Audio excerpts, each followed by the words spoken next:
Hey everybody, this is Tommy Burnett with another episode of Magic and Mysticism. English material. I've been practicing that all day. Magic and Mysticism, the podcast. And today, every day, I interview some of the best men and women performers in the mystery arts. They could be musicians, hypnotists, mentalists. Some of them are balloon artists. They all have some kind of mystical and magical background. And today is no different. We have a really cool guest, and we will talk about that right after this. Welcome to Magic and Mysticism, the podcast. Starring Tommy Burnett, New York City's favorite mentalist. Where every Friday afternoon he interviews a mystery performer, while they discuss the subject of magic and mentalism as an art form. Today's guest is Master Magician Edward Underwood. So please sit back and get comfortable, as I introduce your host, Mr. Tommy Burnett. So like I said, we have a really good show. We have a good friend of mine, Mr. Edward Underwood, so let's bring him out right now. Hi, everybody. Hey, there he is. How are you, sir? Hey, I am fantastic, Tommy. Thanks for having me on the Magic and Mysticism podcast with New York's favorite mind reader. See, you got it right. That's right. How come I can't get it right? Yeah, man. No, we're going to have a good time. Yes, and thank you for having me on the show. I'm honored and pleased to be here with you. Thank you for being on the show. Without you, I wouldn't have a show. At least today. I wouldn't have a show. Yeah. If you weren't here, that would mean I would have to do something, and nobody wants to see. No, that's not true. So you mentioned that you wanted to tell me something right away. Oh, yeah. Listen, I had this weird dream. You know, I've been looking forward to being on the show, and of course, a busy day today because you and I are doing this podcast here, and then you and I both are guests on BuddyCast. We're doing a fundraiser tonight, and it's got a lot of magicians, and it has dogs and stuff. So we've got a big day of stuff. But so I was getting ready for the show, and I had this weird dream. And I am one who just doesn't remember dreams. You know, a lot of people, you know, they have this whole rich dream life and they search for the meaning from all these things. I really never remember this stuff. If I'm having them, I don't remember. But this one I remember. I had this dream, and you and I were somewhere here in Phoenix. You're in New York, but we were in Phoenix somewhere. Right? It might have been a restaurant or something, and I was showing you a card trick. Which is weird because I don't like card tricks. If you know me, you know I just generally don't like that stuff. But I was showing you this card trick, and you would reach out and you would take your card, and the minute you touched the deck, I could see the card you had. It was weird, man. It's like, because you're a magician, you take the card and then you just put it back, and you know there's some process that goes on while we discern what your selected card may have been. But as soon as you touched it, it's like it lit up and I could see it. And I'm like, well, that's weird. And so just without even thinking, I said the name of it, and you're like, oh, that's right. Hey, that's really good, man. Let's try it again. And you reached out and you touched a card. And the second you touched it, I saw it again. And so, you know, I don't remember dreams. So I got up this morning, and I decided, I have to put this to the test. So what I did was I got some cards, and I put a little extra intention and a little extra energy onto one of these cards. And I'm going to kind of test the dream theory here, because now we're not together. This is the Zoomy thing. I can't show you everything. You can't touch anything, all that. Okay. But here's what I can do. I can tell you that one of these cards has a little extra of my intention and energy on it to test this dream theory. So what I need you to do, Tommy, is I roll through the cards. You're just going to see one that catches your eye, okay? I'll just pick anyone. One of them's going to go like it did for me in the dream. You go, and that's the one, okay? So you just tell me which one jumps at you. The Queen of Spades. The what? The Queen of Spades? Yeah. I'm looking backward in the camera. No, I hate that. Going the other way. Hold on. I got the Queen of Spades. Is that one? Yep, that's the one. Okay, so you picked the Queen of Spades, and that is awesome. Okay, because I need to show you something else. Now, look, I made this just for you. Huh? You're gonna keep your card right there, and that's important. Listen, I make these and sell them to magicians in a plastic baggie for $29.95. It's a bobby pin. So, of all these cards, people will buy them for the card. Well, first I have to make a cool video, with a lot of cussing in it. Yeah. So I went through these, and that one jumped at you, right? Is that correct? Yes, honest to God, it really did. Absolutely, yeah. Okay, that's important. The other thing's important is that you see that the cards are just completely normal. I'm still trying to find how the camera works there. So there's nothing, there's no trapdoors, no websites, no hidden assistants. There's nothing written on the cards. It's just cards, okay? And see, here's the amazing part. When I say to you, Tommy, I knew you were going to pick this card. And you must be so amazed right now. I'm just mind blown. Am I right? It will be. Listen, so here's the thing. If you were here with me, I would have put this on your hand. And I would have said, you know what, it's weird, but I knew you were going to pick that card. And you can even keep that as a souvenir, because I like to gift people things when I'm doing magic. Yeah. And so about the time you're getting a little kind of underwhelmed at my magical effect here, you'll turn it over to put it away. And when you do, you'll see something on the back of it that says, and I quote, Ed knew you would pick Queen of Spades. Wow. There we go. So, thank you, sir. Mind blown. Mind blown. So here's the thing. That was my putting a little something extra in one card and you finding it. And my point of that presentation is we can do magic with cards that are not card tricky. Okay? Like I told you I didn't like card tricks. That's what I'm talking about. The trickier it is, the less I like it. And the more magical it seems, the more I like it.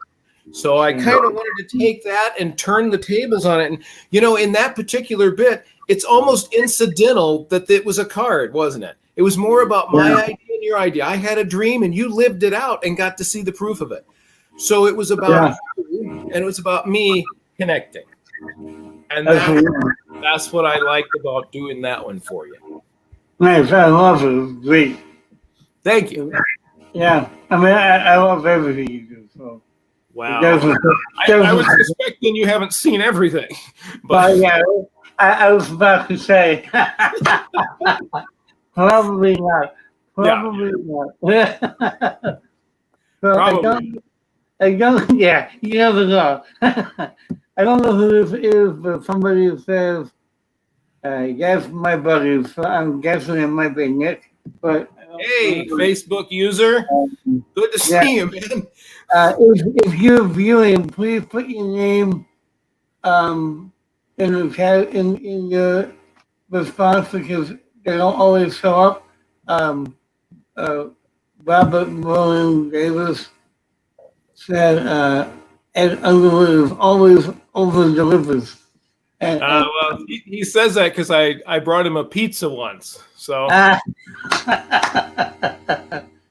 And here's my friend Jorge, or George, and he's not saying anything, but hey, George. But hey, man. Yeah.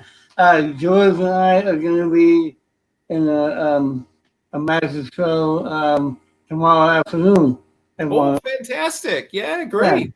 Yeah. So, a standard question for you. what got you started in magic? Well, how it got me started in magic, I'm going to blame that on two things. I'm going to blame that on television and my sister. Save me a piece, Robert. Save me a piece. I blame television because when I was growing up, I saw Mark Wilson on TV, The Magic Circus. Alakazam was a little before my time as far as being a TV viewer and picking stuff I wanted to see. But Magic Circus just killed me, and I loved it, and I liked his personality and his method of presenting and everything. So I was just glued to it. And in particular, I saw Mark Wilson on Magic Circus, and then I saw him on the TV series The Magician with Bill Bixby. Because they would always shoot these things where they were at the castle, and the act that was on before, what was it? Anthony Blake. Before Anthony Blake would perform, it was always like Mark Wilson was, like his opening act or something, right? So they show clips of Mark's act, and the thing that really entranced me, and then I saw him do this with his son, was the billiard balls. Right? I mean, I saw this man take a big billiard ball, put it in his hand, it disappeared. And I was like, and, man, I was hooked. And it's so funny because I was watching internet magic clips from old shows from the 90s. And Greg Wilson, who was a wee little kid on The Magician, doing the billiard ball routine in harmony with his dad. Oh, wow. Had his own personal updated version of Wilson's billiard ball routine that he performed solo as an adult. And it was awesome. And it really took me back that whole time. And of course, Greg was a lot older now. Me, I haven't aged at all. But television and Mark Wilson got me hooked in magic. And then I blame my sister because my sister was a dancer, and then she became a dance instructor. She had dance studios in a couple of different states. She was did very well with that. And the thing she did was when she saw my interest, she took me to the library to get the magic books. And then she had me perform as breaks in her dance recitals that she was staging. So she really gave me a forum for that. And the other thing she did, because she was a dancer and a dance instructor, she had records. You remember records, Tommy? Record, at the hole in the middle, records. That thing. I know. That took the place of the wax discs we used to play in our car, right? So she had these records, and they were for dancing, which means they were instrumental. So there was swinging jazz, and then there was kind of some heavier stuff, and there was orchestrated stuff. And so I grew up hearing all this kinds of music and seeing movement with it. So, when I started working on Mark Wilson's billiard balls, I mean, it was a tempo piece, and I've always thought that way. And even now when I do, it's still not vinyl. Fantastic. And, a lot of kids are trying on the vinyl. Yeah, exactly. I thought all the vinyl that was left is now stapled to the ceiling of Applebee's, but I threw them back. So, anyway, Planet Hollywood. Yeah, that too. Yeah. Hey, look, Fleetwood Mac. Let's sit under the Carpenters. Yeah. So. Yeah, it had all this stuff, but that music got me putting motions and magic and sound together. And that is really the path of evolution that my whole existence took. And even to this day, amazingly, I'm basically in a callback mode to those original things I really loved as a kid. Yeah. I had forgotten about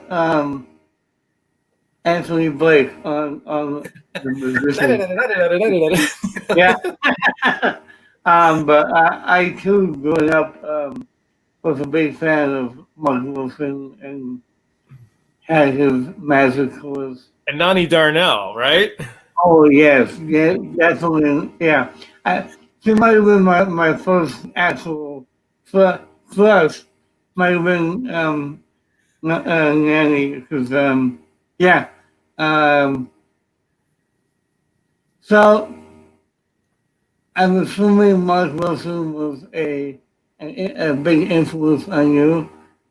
Who else, if any, was an What? influence on you? Or Yeah, is? Yeah. yeah. Back in the days when I was starting, it was really all the guys that were on TV because that's where I could see magic. I didn't, my family didn't grow up in magic conventions or anything like that, so it was TV. And man, if there was a magician on like the Tonight Show or something, I was already negotiating with the parents. Okay, so I could stay up late tonight and watch the magician. I'll mow the grass tomorrow. So you had to see all this stuff when it was on, and it was tough to catch all that. But, Mark Wilson was on a lot. Richard Ross turned up on a lot of television shows doing the clocks, the multiplying clocks and the rings. Oh, yeah. Mm-hmm. And he was the guy that was the first guy I saw with a theme deck who went the other way.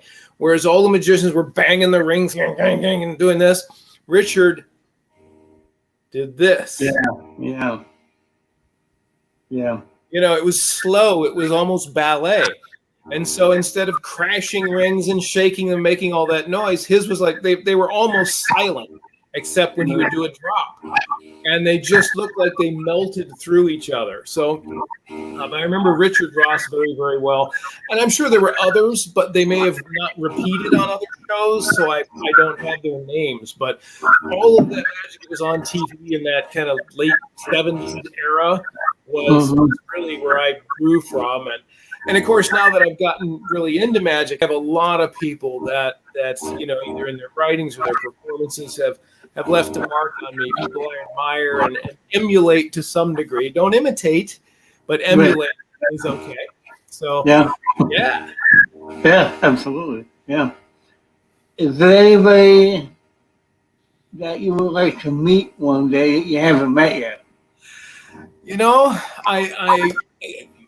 My original hero is Mark Wilson. I'm very grateful to say that I got to meet Mark at a magic convention in the 90s. And it was so wonderful finally seeing he and Narni and meeting them.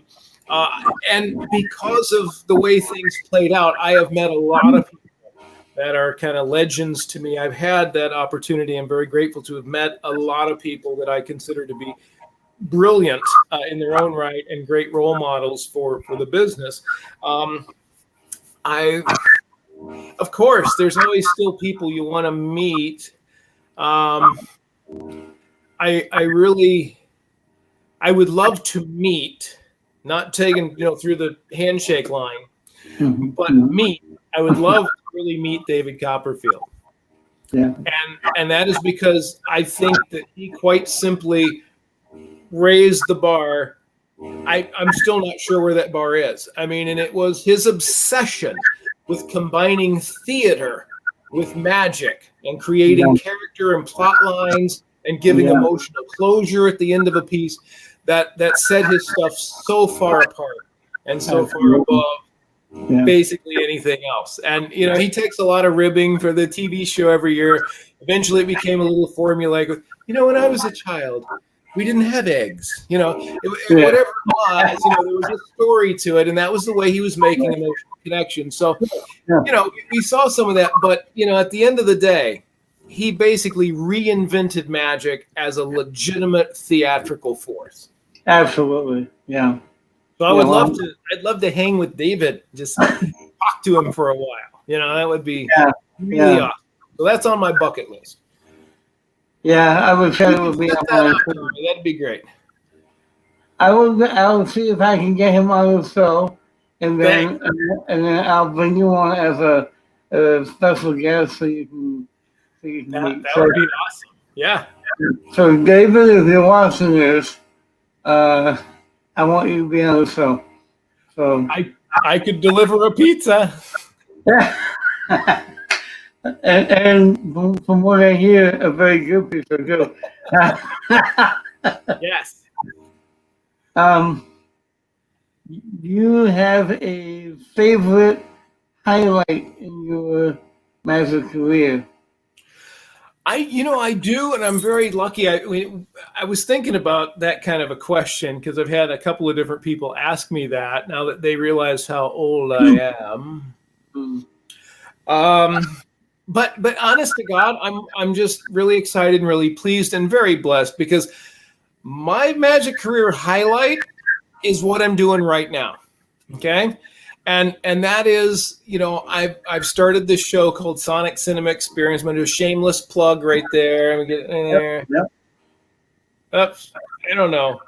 You get the idea. Wait a minute. I think I made a yes, I did. Oh, look at that!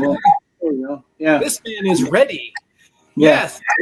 Yes. I forgot to ask you if there was a website. It's that. It's exactly what's on the screen.com. Okay. So that's easy. Yeah. Oh, look. We'll fix it in post. And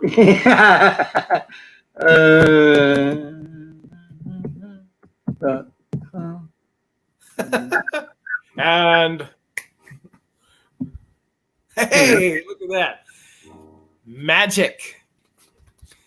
Perfect. Yeah, that's the website. And this show is so exciting to me because it is, I heard Woody Allen one time say, when you're older, you go back and you make the movies you loved when you were a kid. And in a sense, that's true in everything, whatever your work or your craft is. And I found myself kind of going back to some things. I've always loved cinema. I've always loved old movies, especially silent movies, which I know is weird, but that's always been an obsession of mine. I love music. I play a number of different instruments. Karen's a musician. We've written theatrical musicals, 3 full musicals for theaters. And then, of course, magic. And one day it hit me, all of those things are connected. And when I started looking for the connections, I found these really deep, very profound threads that run throughout all 3 of those things. And I'm like, well, I wonder if I'd be able to boil that down to where it could be a presentation. And it turns out it's bigger than a presentation, but it is a show. And not only am I doing this show with these 3 things I dearly have loved all my life, I get to do it with people I dearly love. My wife Karen is in the show, and Kenton Nepper is in the show. He's doing some of his original magic and music as we explain to you how all this magic that's in your cultural brain started back in the silent film era. Those seeds were planted from the old magic. Let that sink in a second. The old magic, which became encapsulated symbolically through the stage magicians, the gestures and the movements and all this stuff, all that hoodoo that you see, that is symbolic of the old magic. The motions and the symbolism of the stage magicians got put directly into film. Initially with magician type characters, but now it basically permeates everything you see that has a fantasy element to it. Lord of the Rings and Star Wars, all of this has basically pulled forward in a high-tech way these magical concepts that started way, way, way back when. And that's what we talk about and show you in the Sonic Cinema Show. So that's the highlight of my career, is this show I'm putting together right now. I am so ready to get out of the gate and get out there and start touring. We are ready. Yeah. So am I. Or, and I mean, world tours are great, but maybe eating in a restaurant again would be interesting too. So. Yeah. Table hopping. Table hopping would be good. Yes. Yeah. What is the scariest thing that ever happened to you in your magic career? Oh, the scariest thing? Yeah. Okay. Oh my God. Well, let me categorize them simply here. Okay. Well, I can think of two things, and one we won't get into details of, but I started doing a lot of bizarre magic and then ghosty things. I had a show called The Ghost Hour Show. Thank you, Eddie Garland, for the title of that show. And so we started doing a lot of these things, and I started doing ghost tours, and I will tell you that when you're doing those things, sometimes unplanned things come your way. Mhm. Most of those were intriguing, but a couple were scary. But the most practically scary thing that ever happened to me was way back many years ago. My show back then was called The UFOs. We did a science fiction themed magic variety show. And we had this cast. And one of them was a wonderful man. He's a writer. He's a poet. Just a terrific guy named Thomas Stearns. And Thomas is a big guy. And that night, we were doing Boo at the Zoo in Fort Worth. We did Boo at the Zoo for years.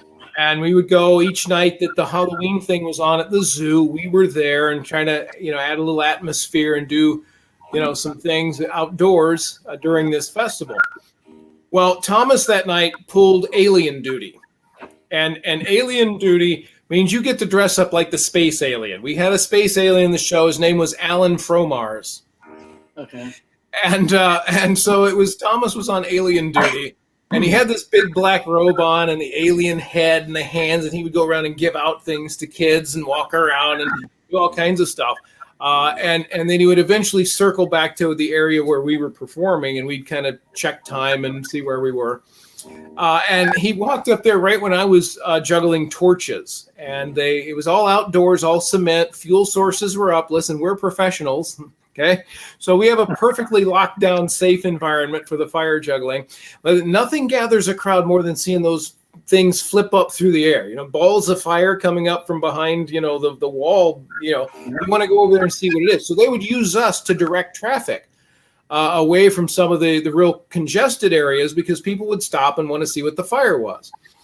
So they would come around there. So I'm doing these torches and I'm going, it's getting toward the end of the night. And it's like, we've done this, 6-7 days in a row. And I was getting a little tired. And anyway, I'm juggling away, and Thomas comes around the corner, and just without even thinking, I look. Oh, hey, Thomas is here. And that is exactly how long it takes for a juggler to lose track of which end of a flipping fireball is coming at your hand. Wow. So I step back and let it go, which is a policy we have. Again, we're professionals. We don't burn ourselves to death or set anyone on fire. And so I step back, and it hit the ground, and we have a joke for that. It all works very well. But this cement we were on was a little bit slanted, and that torch rolled down, and Thomas just happened to take a turn, was heading this way. He took about 2 steps toward me. The torch took about 2 steps away from me. That torch went under his robe. Oh, no. And I was like, oh, my God, this is going to be it. Thomas is going to go, right there. And it didn't. I was like, oh, and anyway, somehow he knew. He's a very smart and perceptive guy. And he stepped back and kicked it out and rolled it right back to me, picked it up, did the blowout gag. Audience never knew it wasn't part of the show. But I almost, blew him up. That was probably the scariest thing that ever happened. Yeah. That was.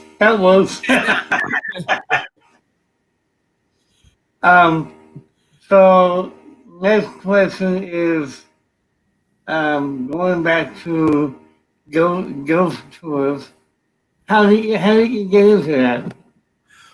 Well, I got into ghost tours in a kind of an unusual way. I liked doing bizarre magic. This was back when bizarre magic started, and it was more than telling a ghost story with sponge balls. It was a little bit deeper, creepier stuff. And so we loved this town there in Arkansas called Eureka Springs. And Eureka Springs is notoriously haunted. They have ghost tours, and they have haunted hotels, and they got a couple of guys who are really good at this stuff. So while we were there, we signed up to go on the ghost tour. I'm like, dude, this has got to be like one of the top ghost tours in the country. We're going to the Crescent Hotel tonight, And so we took the tour, and we went on the tour. Yeah. And I really, and no fault of the presenters. They did a fine job doing what they do. But it occurred to me, because of my background, not any lack on their part, but it occurred to me on my because of my background, that they missed a lot of opportunities to increase the entertainment value of the ghost tour. And that a magician at work in a ghost tour could possibly be up to mischief. Yeah. So I thought, well, you know what? I'll put one together. We'll do it. And at that particular time, my family had been in Texas, where we had been doing our shows and working for a theater down there called the Wichita Theater. We had such great experiences producing shows for them and bringing in acts. But some things changed, and my mother was very ill. So we went back to our little hometown of Jonesboro, Arkansas, to be there with her. And so I had a different job. I wasn't there. You don't roll shows out of Jonesboro, Arkansas. That doesn't happen. So we just kind of scaled everything down so we could be available for the family and so forth. And so I thought, well, I'll try this, And so I started looking up stories, ghosty things there in Jonesboro. And it turned out in a very short time that this little downtown area, where the theater was that I have done many a magic show in, within like a 2 or 3 block radius of that very famous historic theater, there was a wealth of ghost stories.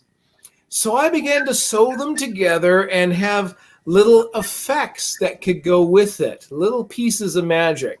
And listen, we never told anybody that what I just did for you is a piece of magic, is a haunted thing happening. In fact, in the opening speech, I made a disclaimer. And I said, look, I'm a magician. I am going to try to entertain you tonight and tell you stories that are real stories from your hometown. And so this is for your entertainment value. It's not here to shift your beliefs or make you think a thing. It's to entertain you and maybe give you a little bit of a cold chill before we're all done. And so I would do the tour that way. And it really was pretty good. And for the next few years, this ghost tour became the monster I couldn't stop. I mean, I'm being honest with you, because I know you have other magicians watching the show, not just, lay people, as they say. But the ghost tour was a money-making monster. I mean, it made large amounts of money hand over fist. I could not supply the demand at one point. There through the summer, I had a tour 4 nights out of 7, and sometimes 2 a night. And then when you got toward Halloween, from about September 1st until November 1st, especially those 2 weeks of Halloween, I could have done as many as I wanted in a night, and they would all be full. Okay, so to give you an idea how that works in practical terms, we charged $15 a person for the 90-minute tour. We had 50 people per tour. So during the weeks of Halloween, I did it 7 days a week, usually 2 tours a night. So work that out. Yeah, there you go. Run it through there. But it adds up pretty quick, man. And the fact that it just kept going. And at one point, I quit. I was off on other projects. I was doing some other writing. I was trying to start other things as personal stuff was changing, where I could go out again. I was trying to change some things around, change projects, and I quit doing the tour at one point. And then I came back to it, just okay, they were asking me, I was getting emails from people, will you do it again? Will you do it again? I said, sure. And that ran for 2 more years. Okay. And now I've given that tour over to a very good friend of mine who is an excellent innovator of bizarre magic, is Paul Prater. Oh, yeah. And Paul then has created his own tour off of my model that he has in Argenta, which is a little subdivision of Little Rock there in Arkansas. And just before the pandemic hit, he was about to open 5 tours in 5 cities, all run on this business model. And so he was doing fantastically well with it. And I know he's eager to get back to it. But that's kind of how I fell into that, was because I thought I could make a ghost tour more entertaining than a non-magician. Wow. And it worked and worked and worked and worked and worked. So I am still thinking about innovating one here in this area. Of course, nothing can happen on that right now, but as soon as I got here in the Phoenix area, particularly a little town outside the edge of Phoenix called Chandler, they have a perfect downtown. It is the perfect storm for a ghost tour. And so I'm thinking about writing that tour and trying to get that started if I had a couple of helpers. So who knows? But yeah, that is still, I had so much fun, and what a great education for an entertainer. Because listen, man, there's nothing going on there basically than you standing on the street with 50 people in front of you as traffic goes by, and you have to rise to the occasion of keeping their attention, keeping this thing moving, having some thread and some sense of closure at the end of it. It's street theater in the strictest terms. And I learned so much from doing those tours. And it applies to everything I do. There's stuff I learned from keeping 50 people's attention on a busy street corner that goes into everything I do now. So it is a huge education. And I loved every minute of it. You know, on a good night, you'd get a screamer. So, yeah. Oh, nice.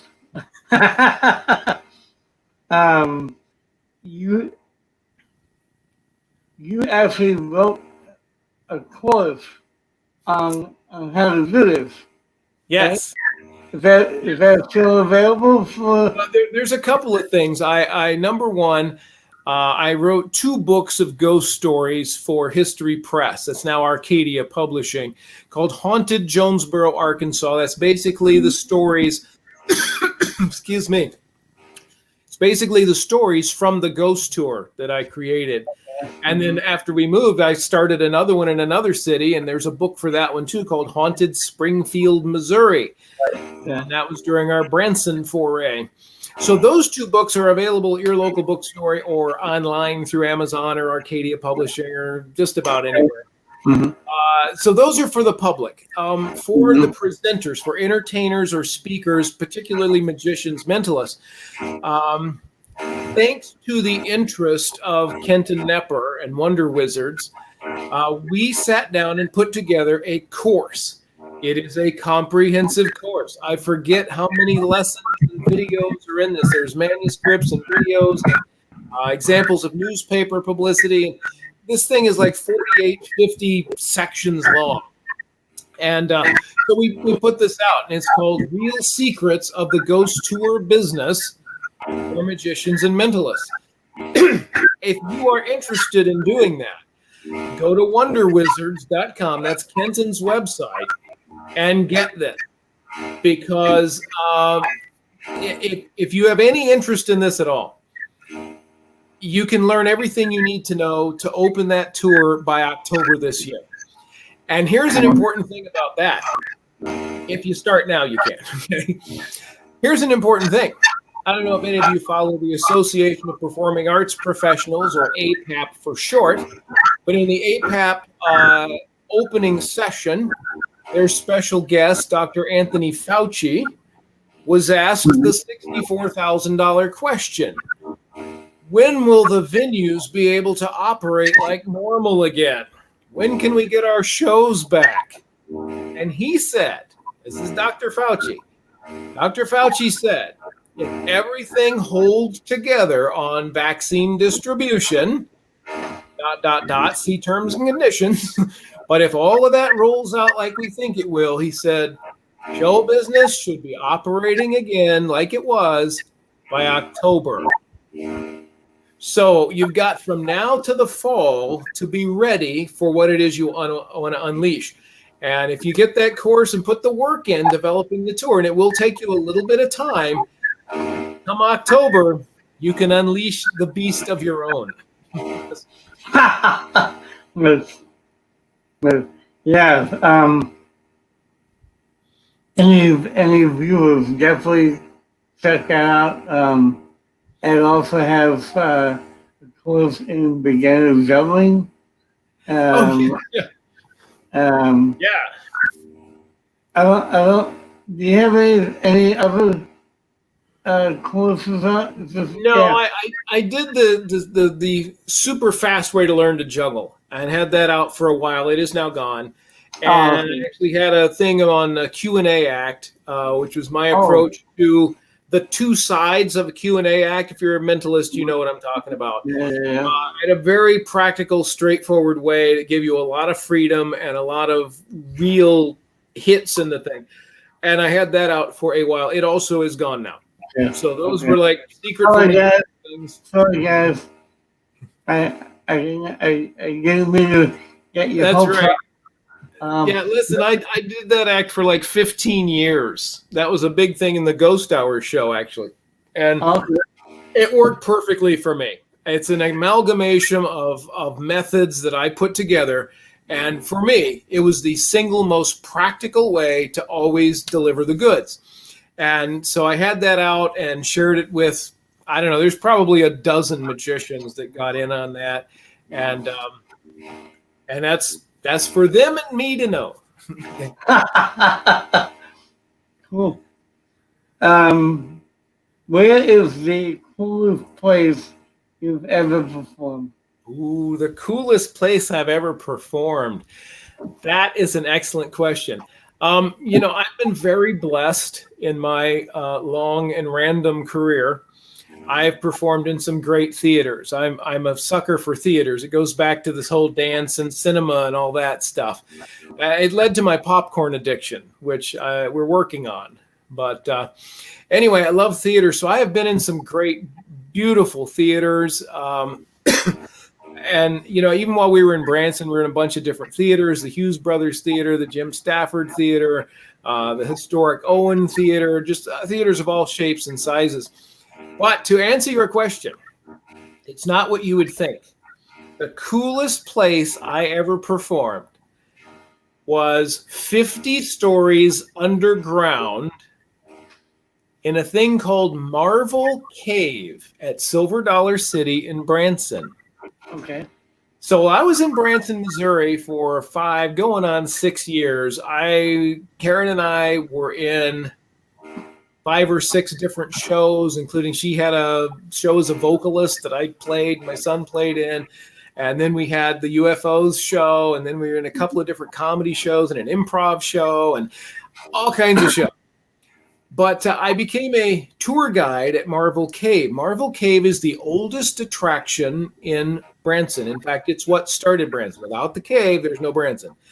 In fact, it goes back even further than that. So here it is again. I fell into this thing that is history and shows and all of this stuff. And so I became a tour guide in there. And of course, I started thinking, how do I put magic in my cave tour, right? So there was this excellent opportunity, and this really taught me something. If you're a magician out there, listen to me, okay? I started doing, a few effects during my tour, and it was okay. Everyone liked it. Yay. I made a strategic change. There's a point at which we were 50 stories underground, and we turned the lights out. Because 50 stories underground, the darkness is so dark, you can feel it. There's no light at all. Wow. So we would turn the lights out in this one room, and we had just a candle. And it dawned on me to tell the story of the history of this place while this candle was lit right in front of my face, which is great because I was born with these Boris Karloff eye sockets. I have eye sockets. They go in, like a mile and a half. Yeah. So I get this candle in front of me. I'm telling this story. And then at one point I would say, and from the ruins, the city was reborn. And I produced this coin, this exact coin, out of the flame of that candle. One effect in an hour-long tour in the dark. And that is what taught me to understand the power of a piece of magic. Because I was standing there in the dark telling this story with this candle, and then the coin would come out of that flame and the glint of it on the light and then coming over here. I could look and see, even though it was dark, the audience having followed this story, and they're all like,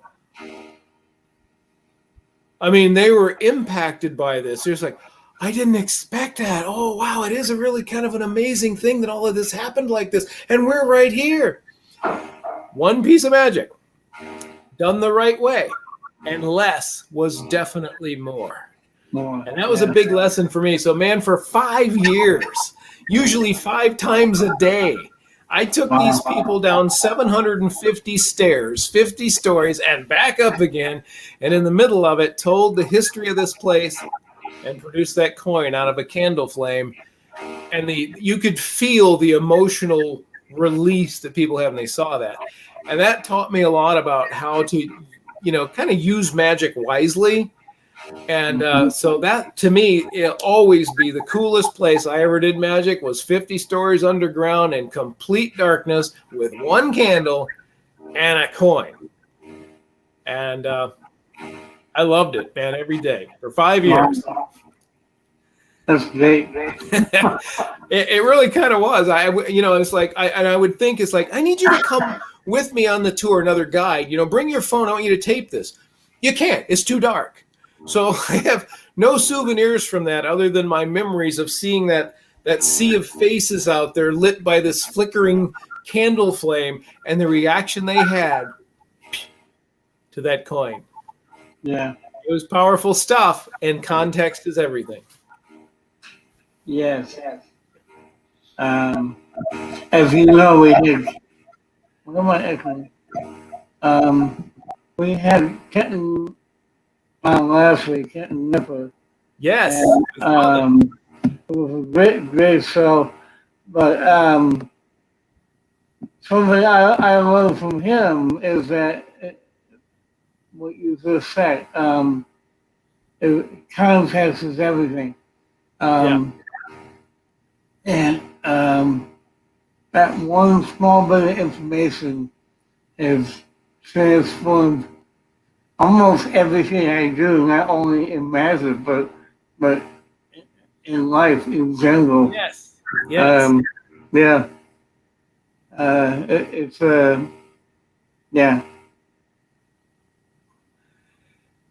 I'm actually at a loss for words just because. Well, and you know what? That's not always bad because and the thing that's difficult is to explain that to someone if they haven't experienced it. Right. And if you play around with your show, most magicians work too fast. They're still kind of modeling comedians from the 80s, during the Harry Anderson period. And it's all like this. And I go to that. Oh, now look out for that. Oh, we're going to get, and they're doing that to stay entertaining. And what can happen is it gets frantic. And as, Vernon said, confusion is not magic.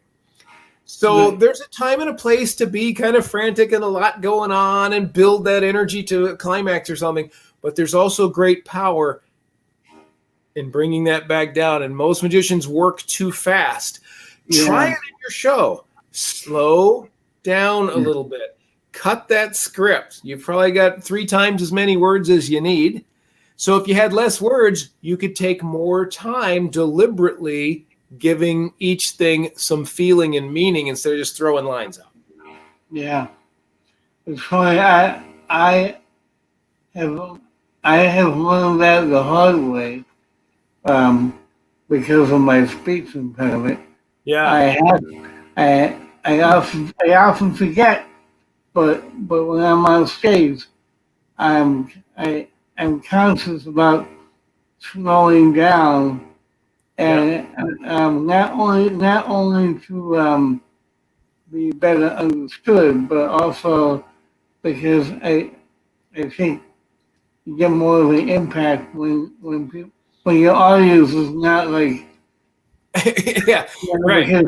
Because when you get frantic, the audience feels that, and it puts them on edge, and that isn't always a good thing.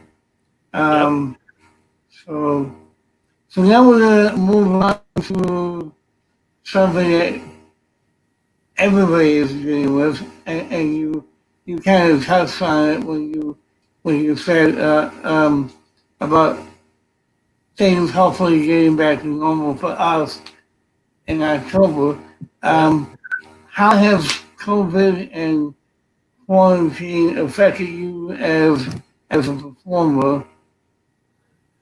And I didn't put this in, but also on a personal level, if you don't mind. Oh, sure.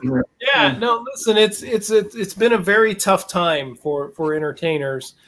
And that's not just the people who stand behind the mic. That's the people who operate the mic. That's the people who operate the lights and the curtains and the box office and the popcorn machine and sweep up when you're done and show the movie and tear your ticket. All of those people have been thrown into absolute chaos in our industry.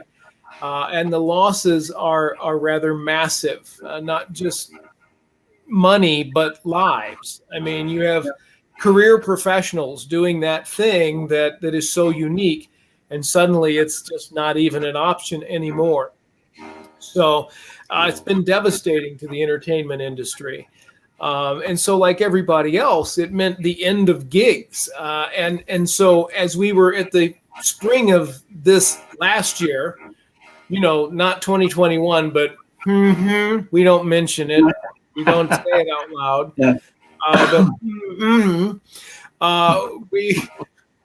we were ready, again, doing our Sonic Cinema thing here. We were ready. We had some people working with us. We had a team. We were ready to and we're clear for takeoff. Come on back down to the runway, folks. And we basically were grounded.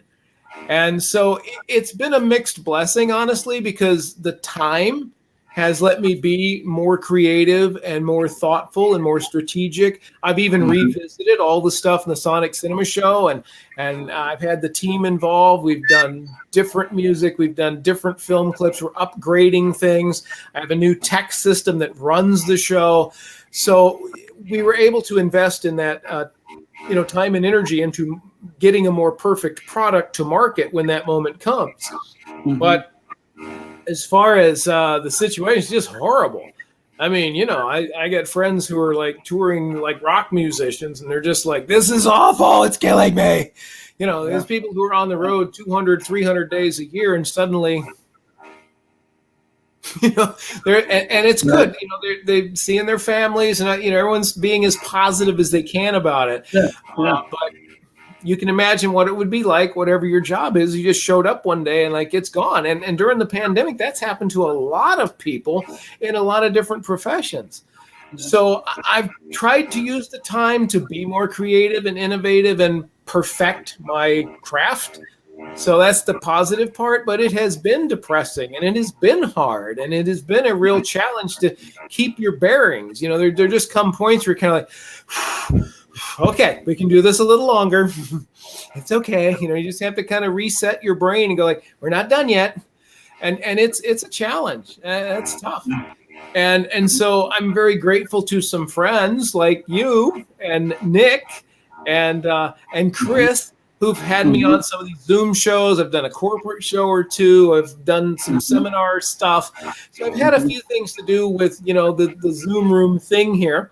But to me, that's another one of those things. I'm not that fond of this format. I think, it's like something Don Henley said about doing a concert on TV. He said, television makes rock and roll smaller than life. And it makes magic smaller than life, too. I mean, if you think about it, somebody right now is watching this on their phone. If I come up here and do something, how big is that? Oh, look, a postage stamp. If a guy had, what is it? It's a hard medium to work in. And I realize that a lot of people have great high tech and they're innovating this. And I think that's wonderful. And it's going to be here for a long time. But the electronic show, to me, because I'm an old war horse, I just want to be out there with people and see their reactions and gauge what we're doing, because I can really tell. And in this way, even though we're connected, we're still somewhat disconnected because, Tommy, are you there? Are you there? Oh, I'm here. Yeah. Yeah, I'm actually, I'm kind of in between. I do like this format, only because I've been playing with this format even before quarantine and doing Right. events over Zoom, and um, I've had experience behind and in front of the camera since I Right. was a kid, so I feel very comfortable in this. You're very good on here. You're very good. Um, in fact, one of the guys I performed with on Saturday mentioned he said, "Well, you can't say I'm not going to do anything outside of the frame and then do something out of the frame. You just can't do that." And I'm like, I do that all the time. Yes. Yes. We're all familiar with. Yeah. Well, and let me explain that. In magic theater. Yeah. Oh, it's the amazing Yeah, Benjamin. Bring him Benji. around now. Gotta see him. Yeah. Hey Look, Benji. look, he is. Yeah, Virtual cat. Yeah, look at virtual him. cat. There it is. Okay. Right. Yeah.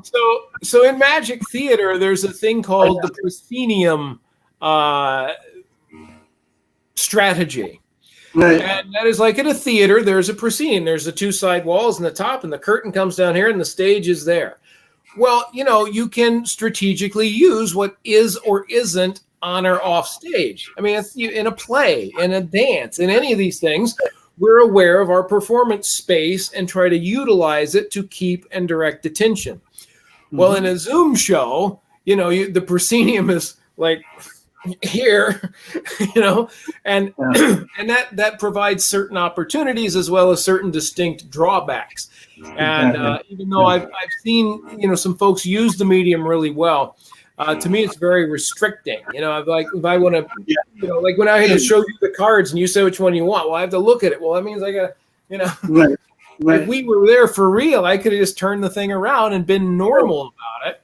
So it does take some adapting, but I'm seeing some very good work. What you're doing and what Chris Herron's doing and Ricardo Rosenkrantz. And, there's people doing a lot of really, Paul Draper doing great work for magic in the virtual format. So that's not my preference, but that doesn't take away from the fact that there are some people doing some killer shows on the virtual format that you guys should get tickets to and attend. You will learn something about working with what is, and I admire those people greatly. And don't get me wrong, I do miss the being live and having physical contact. It's just, I was very grateful to have the experience from when we were first in quarantine. I was one of the first people to jump on this, and I'm very glad that I could do that right away with very little conflict, I guess. Right. So, what would one thing? What one thing would you recommend to somebody who is first starting out in this business? For someone that wants to become a magician or a mentalist as a career? Yeah. Well, first get some therapy and see if it doesn't pass. There you go. Good advice. Seriously, it's very good advice. But if it doesn't pass and you decide you want to pursue this path, some serious study is required. And I'm not just talking about the serious study of magic techniques and all learning the stuff you will present. That's a whole other issue. But if you're thinking about being an entertainer of any kind, especially magician, juggler, variety artist of whatever sort, you really need to get some understanding of the business part of this, or you will have a great act and no money. And that's a common thing. It's funny, you and I, like now they talk about, last year, and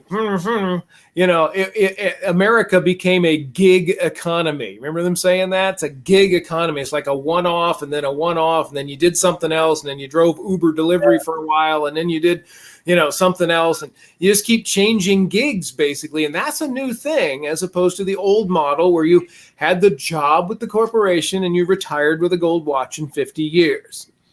Ain't happening anymore, baby. It's a gig economy. If you are an entertainer, it's always a gig economy. You are guaranteed only what you have lined up next. And if you're doing well and you're very diligent in your business, you may keep that road paved ahead of you for some distance. And you're always at it, though. It is your exclusive responsibility to keep yourself in business. Yeah. And that's the part I think people don't understand about show business, because they tend to think, hey, if I'm really good at what I do, then lots of magic people appear and they put me on TV and send me to Vegas and stuff like that. And there are levels at which those things are true, but they're not generally true in the everyday, I had to wake up and make a living kind of a way. Okay. Right. So if you wanted to do that, get some understanding of the business. And I would recommend a couple of books. This is the book right here called, I'm trying to find, Grandpa can't find the camera. Beyond Applause. This is by Tobias Beckwith. And Tobias, of course, has been Jeff McBride's manager for many, many years. He goes back to Broadway, has a theater background. He's worked with a lot of acts. And this is fairly comprehensive with worksheets in it for you to answer questions and put down numbers and make figures. I mean, for really, he'll walk you all the way through it. So this was great information. And listen, I've been in theater a long time. There's still a ton of stuff in here that is still useful, but it was designed, thankfully, by Tobias for somebody who is maybe just getting started. And this first part here, where he asks you some evaluatory questions personally, is going to blow your mind. You need to get past that part before you get into all of the other stuff. But that's an excellent book to have right there if you're interested in the showbiz. And another fantastic book, and I bought this book when it first came out in 2018, and then I promptly lost it because we moved a couple of times. And I just found it. And I just was thumbing through this thing, and this is a gold mine. This is a book called Entertainers Who Work by Gary Berg, a guide to turning your talent into a full-time career. Especially in the arts, which is my thing, arts, theaters, performing arts centers, those are the venues that I create things for the most part. It's all here, man. And this is a great book by someone who really knows. Gary Berg has run an agency for a long, long time. I just want to show you a couple. There you go. So, and this is real. Okay, this is not some shizzly backhanded, well, first you're in a yacht, and then here's what you do. You get 1,000 cans of baked beans. I mean, there's all kinds of weird stuff, especially in magic. Oh, you can be a millionaire magician. It comes down to work, baby, knowing the marketplace and finding buyers for what you sell. Just like if you sold beds or lamps or extension cords, tiki torches to Proud Boys, whatever. You got to have some kind of market for what you sell. And that book really takes you step by step through how you could chart a career and the work that goes into it. And again, the first part of the book is self-evaluation and soul searching. What do you really want to do? What price will you pay to achieve the level of success you think you want? And that's the heart of the deal, man. So if you're interested in the biz, I seriously encourage you to take a look at those two books. There's others. There's great books. Just search for them. But those two in particular, I can tell you, get down to the real nitty gritty in a hurry. Yes.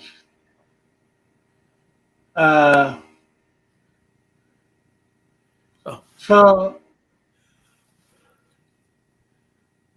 how would you recommend making a stronger and deeper connection with your audience? Making a stronger, deeper connection with the audience is to make your presentation, at least in some way, shape, or form, a thing they can relate to. And that sounds real simple. Let me go back to what David Copperfield did with all those stories about how when he grew up as a kid, all that kind of stuff. That was brilliant, because when you talk about your childhood, we all have certain things in common, right? We know as mentalists, things break down into categories that are part of the shared human experience. And by tapping into those, someone will follow along your story, your plot line, to some conclusion, because they're in it with you. When you read a book, the narrative becomes you, doesn't it? Even in just the fantasy part of your brain, you become the person making the narrative. So now you're in the story. In your mind, you're there at Mordor, or you're there in Wonderland, or wherever. And you watch a great movie. It's even such a subtle thing, people don't realize it, but you start to take the place of a character in that movie you identify with. And you're kind of playing this out from your own experience and your own emotional seat. And magic can be the same way. You've got to find a way to get this to be relevant, okay? And let me show you an example, okay? Please. Now, again, I apologize. This is hard for me to do in the postage stamp here, because I can't set anything down, and I can't back up, and I can't go forward, and So, but I'm going to use some cards here. Incidentally, I'm going to take a couple of cards off the top and a couple of cards off the bottom. Doesn't matter what they are. You can believe that or not, but it really doesn't. So we'll put some cards down. And so I've got six cards here, and you can see they are bicycle cards. They float. They are slick, right? They slide off of each other because they have, where's the box? Here. An air cushion finish. So, it's important. If you were here, I would have you pulling these cards out of the deck, but alas, I cannot do that, so we'll just set it up this way. I've got 6 cards I pulled out of the deck. There we go, great. And they are normal bicycle cards. I don't know how to pass these up here for your examination any more than I can, but they are just 6 cards from the deck out of a deck of bicycle cards. I'm going to drop those right there, okay? I'm going to bring in something else. This is a little pyramid made of hematite type of stone. And that has a familiar ring to it. Hematite, like hemoglobin, is the bloodstone. And it's black on the outside, kind of shiny and metallic looking. If you crack it open, it is a deep blood red color. A lot of people believe this type of metal, this type of stone in this form, is very good at reflecting back negative energy. Conversely, it is very good at absorbing positive energy. So I'm going to take these cards that I picked out of the deck and put them on my hand. And I'm going to put the hematite stone on top. There we go. So they'll hold them down. Now what I'm going to do is put, just like I did on your card earlier, I'm going to put a little extra energy and intention in there. It's a fascinating thing. This pyramid can focus energy. My favorite thing to see in Las Vegas, and you can see it from the back window of my daughter's apartment there, the Luxor is a pyramid with a giant beam of energy coming out of it. It's pretty awesome. Let me turn this down just a little. Please ignore anything you see in the picture that isn't perfect. So I'm going to put this, in fact, I'm going to turn some of these face up and some of them face down just for contrast on the camera. I'm going to put these down here like that. Sorry if you can't see well. I have no idea what you can or can't see at this point. Okay. Put the cards around like this.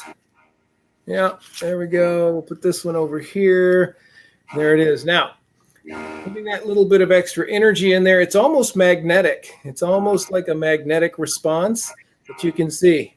So I'm going to put that there, put a little extra energy in here, focus down through the pyramid, and turn it over. We're going to try to stay centered here, because we're going to remove the pyramid, and the card will stay suspended. The cards are bonded right there. And yes, you can put it down. Yes, you can wiggle the fingers.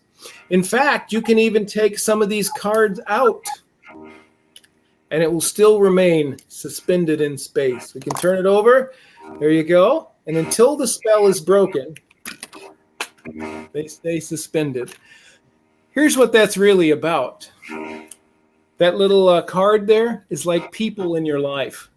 The way that you choose to live and the things you choose to represent are like that stone. Putting that energy into the people you've made contact with, whether it's virtual contact or real. You've formed some kind of bond out of a mutual understanding or a mutual desire, something you have in common. And you're connected that way. You may see them and you may not. They could be face up, face down. It could change. One or two of them may physically leave from your presence, but the bond remains. And that's important to remember during this pandemic because you can't be with a lot of people. You just can't. But understand that the impact you've made on them, the imprint you've made on them is still there. You're still together. So get out that phone tonight and send a happy note to every contact you have. They are in your contacts for some reason. So continue to encourage them and reinforce that energy that brought you together in the first place. And that is an example of how to make something more meaningful. Now it's about all the people in my life that I've touched, and I want to keep that connection going.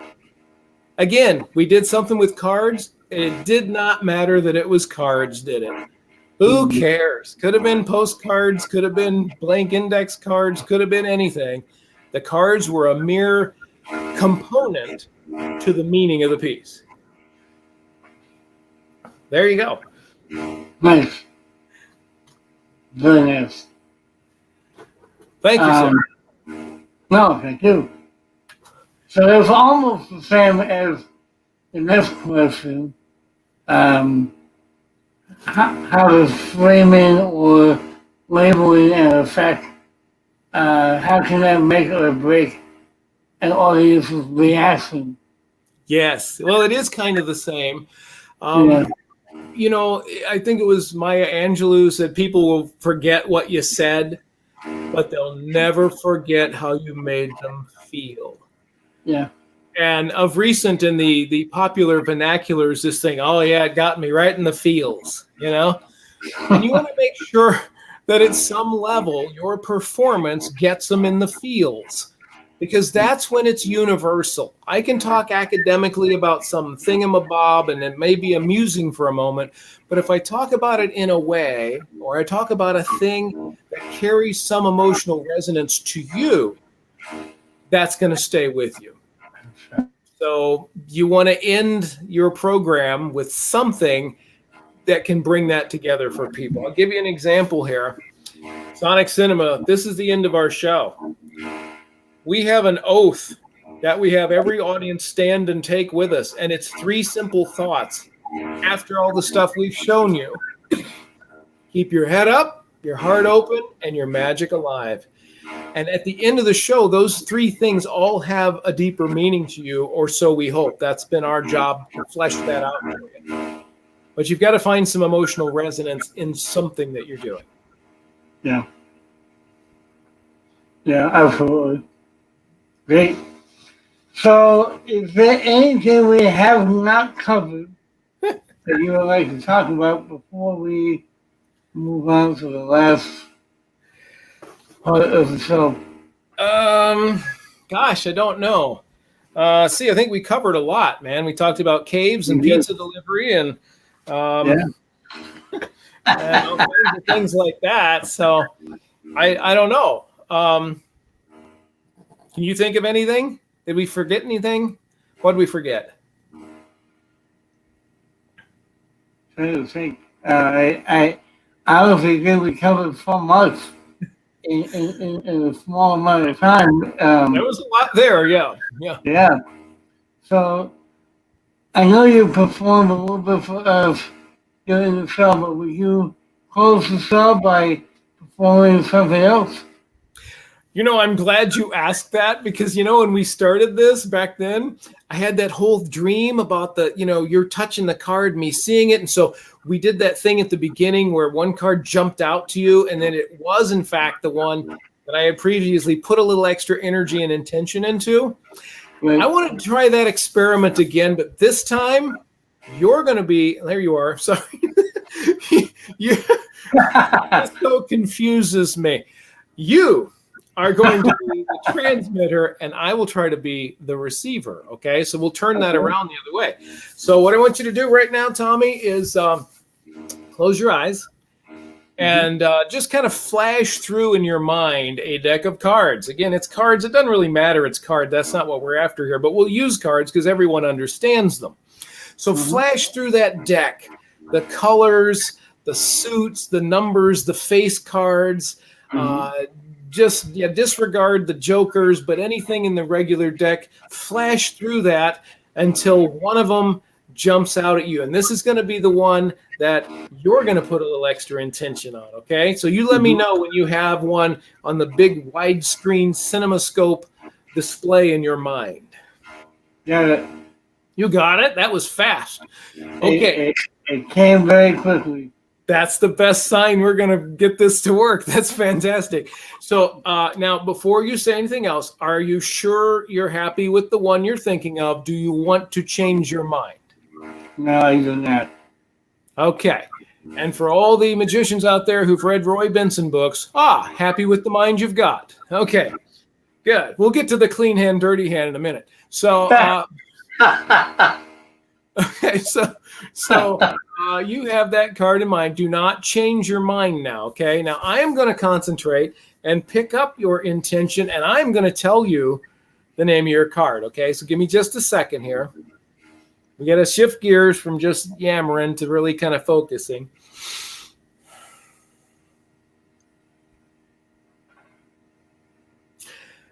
Tommy, I believe, and you can open your eyes now. Just don't forget your card. I believe with all my heart, the name of your card is Jacques. Correct. It's Jacques? Yeah. Wow. No. No? It's not? No. What do you think it is? 9 of diamonds.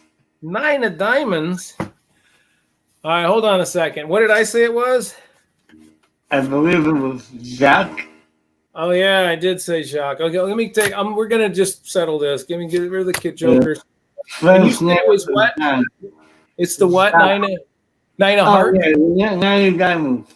9 of diamonds. Okay, 9 of diamonds, 9 of diamonds. Oh, look right there. Okay, so right there, 9 of diamonds. That's the one you were thinking of? Okay. All right, I'm going to put this back in my fancy clip here. Remember, $29.95 right there. Okay, so anybody watching, if you buy it with my recommendation, you can get it for $19.95. It's true. Today only. Today only. But on the special discount, shipping's $10. So yeah. All right. So this was the one you were thinking of, but I called it. What was it? I believe it was Jacques. Jacques. Okay. See, I think I know. I know where the confusion is. Okay. When you start to do magic with cards, to get them to do the crazy things we need, you have to train them. And just like we were talking about building relationships and connection, it helps you connect with these cards if you give them all names. So I've named all my cards. Yeah. And I named them famous names. I'm going to try to stay in frame here. I'm going to step over here so I can stay in frame. Whoa. So I named them famous things so everyone could recognize these and I could remember them. So I named them after the disciples, Matthew, Mark, Luke, and the disciples that became the apostles, because there was John, Paul, George, and Ringo. And then there was Pete. he was best. And there's names in pairs we've had a lot of fun with, like Laurel and Hardy. Yeah, we had a lot of fun with them. Masters and Johnson. We had a lot of fun with them, right? Some great names in here. Trent, that's a good name. Yeah, Albert, Ross. Yeah. Ralph, that's our video segment producer. I have been friends with this man since high school, and he's working on my show now. So there you go. So there's Ralph, and there's Todd. Yeah, I know a couple of Todds. And the Stooges. You remember the Stooges? Mo, Larry, Curly. Clown names, Krusty. And that's Karen. That's my wife's name. Now, I got to tell you something. Where am I? There I am. She's a little upset these days because her name has come to mean something bad. Don't be a Karen. Screw you, Karen. But she wants to remind you that not every Karen is a Karen. Okay? So keep that in mind. Then there's Heather. That's my daughter's name. That name was ruined the same way before because Heather meant a blonde-haired mean girl. Right. And she's not mean. Yeah. And there's my son's name is Kevin, right? That name really hasn't had anything. He's the kid from Home Alone, right? So, and it goes on. There's Tommy. I see Tommy in there. And there's Bob, and there's Smith, the Smith brothers, and Harpo, Chico, Grouch. They all have names, okay? So our confusion was you were thinking of this 9 of diamonds, but I said the name of the card was what? Jacques. See, the confusion is this. I was not telling you the name of your card. I was telling you your card's name. Right. There is Jacques, all by his lonesome, just so you can see that, okay? Just all by his lonesome. And you might have been confused when I first spoke because you typically, because of cards, you would think I said Jack. But Jacques has a Q in it, and we know Q doesn't know Jack, okay? So...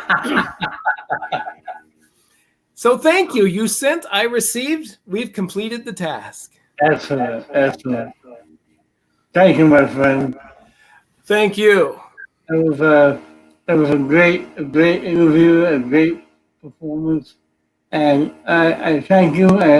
It always means a lot when people say yes, but it means even more when they actually show up. So a lot of people will say yes. But who knows if it actually show up.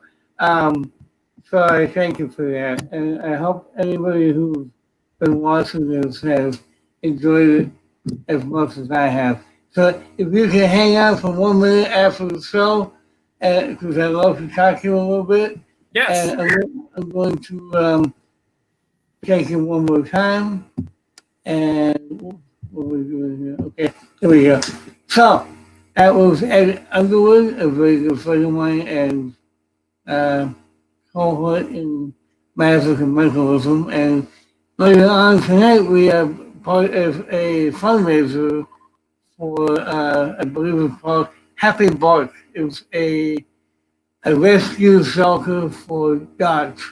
And both Ed and myself have dogs ourselves, and we are advocates of saving dogs that need saving. So check it out on Facebook Live tonight at 8 p.m.